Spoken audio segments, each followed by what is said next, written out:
Welcome everyone to this YouTube channel. It's called Coach Betty Mwaura, and we want to thank you very much for subscribing to our YouTube channel.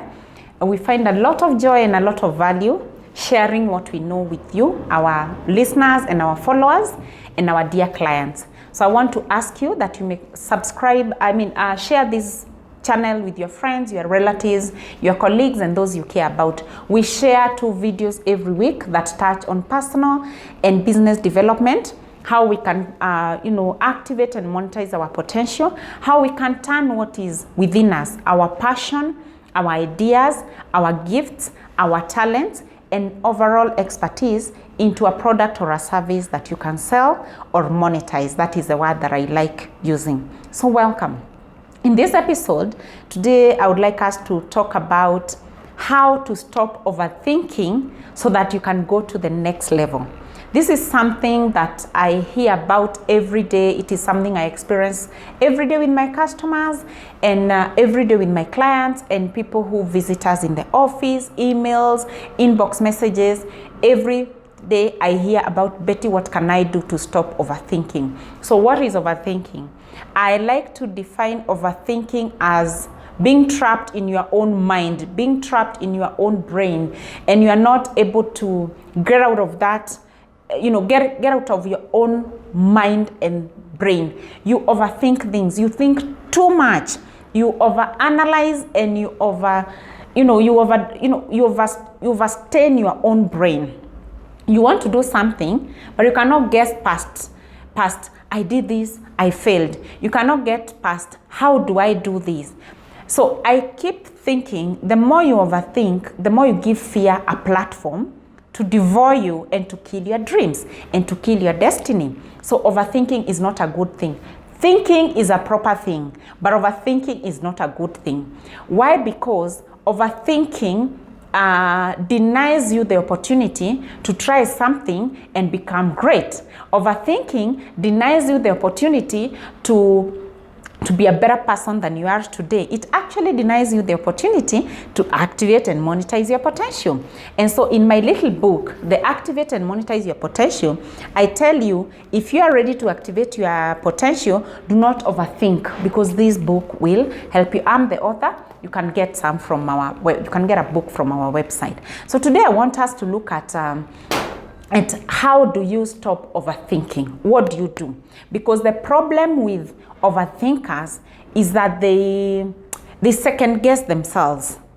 You say something in a meeting and then later you are like, I wish I didn't say that in that meeting. I think I looked like an idiot. My manager might call me out. And even when you pass where people are, you keep wondering, did I say it right? Did I say it correctly? You keep thinking, my teacher said I'll never amount to anything. And so you live in that thought. And your brain and your mind is always regurgitating that information. A person said you'll never make it, and you base your life and you base your dreams on that sentence because you are overthinking. So I would like us to come out of that habit of overthinking.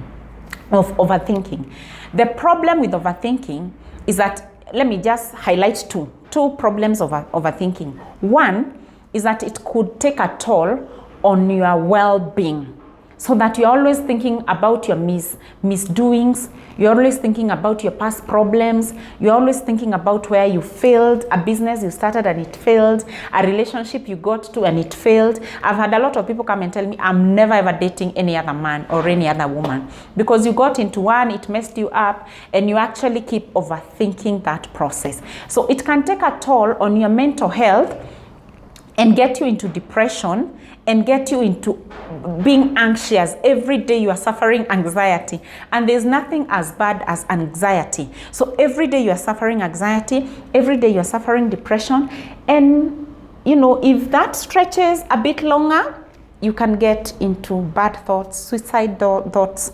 You keep thinking, there's nothing more I can do in this world, I need to depart. So overthinking, problem number 1 is that it can take a toll on your mental health, and then you become distressed and depressed. Number 2 is that it can bring serious emotional distress to you.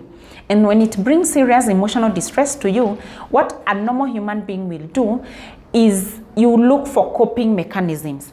More often than not, a normal human being, the coping mechanisms, especially if you're not a self-aware person, if you are self-aware, you will look for how can I handle this kind of stress that is on my table. And so you look for better things to do, maybe listen to music, talk to a friend, talk to a coach, talk to a relative, talk to someone who can help you. But if you're not self-aware, you get into destructive habits. So if you are overthinking, it has caused you anxiety, you are looking for a coping mechanism. One of the coping mechanisms is either you go and drink a lot of alcohol, you do a lot of sleeping, which is never going to help you, or you overeat. I've had friends who tell me when I'm stressed, I eat a lot. So in the process of eating a lot, you add weight, and so you don't want to deal with that. It's not a good way to cope. So those are dangers of overthinking. So how can we handle overthinking? How do you stop overthinking? Number one, pay attention to your own thought process. Be present in your own thoughts. I see a lot of us think and then we don't even know what we are thinking about. So you're just thinking, you are just happening. You are all over the place. I see people driving, then they start wondering, when did I pass that town? And then they can even ask you in the vehicle, did we pass Nairobi? And then that means you are not present in that driving. Some of us, you are not present in your own thinking. What does that mean? It means you don't recognize when you are overthinking. You just keep overthinking. Year 1, you overthink. Year 5, you overthink. Year 10, you are overthinking.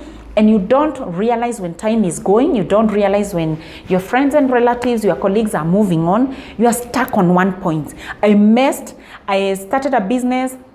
I got into a partnership that messed me. And so you're stuck there and overthinking and you're not taking action. So be present. Once you're present in your own thoughts, you will recognize when to challenge your own thoughts. And you're like, Betty, by the way, this is overthinking. Stop it.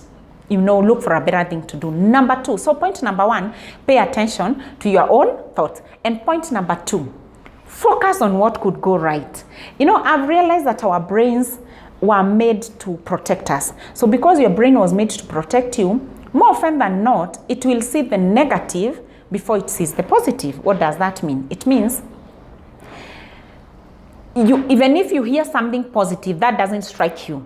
But if you hear something negative, strikes you quickly and you start wondering what you can do about it. But if you teach your mind, you have to literally teach your mind how to focus on the positive. I hope we get each other. You have to literally force your mind to get the positives and to think about the positives. I know the media sells us negative, everybody's selling us negative, so you have to literally focus on the positive. The other day I was having a discussion with someone and I told them, let's do this. And that person told me, what if it goes wrong? And I quickly asked him, but what if it could go right? And I could see the shock on their faces. So I want to stop there for part 1. This is actually part 1. We will discuss the rest of the points in part 2. So see you in part 2.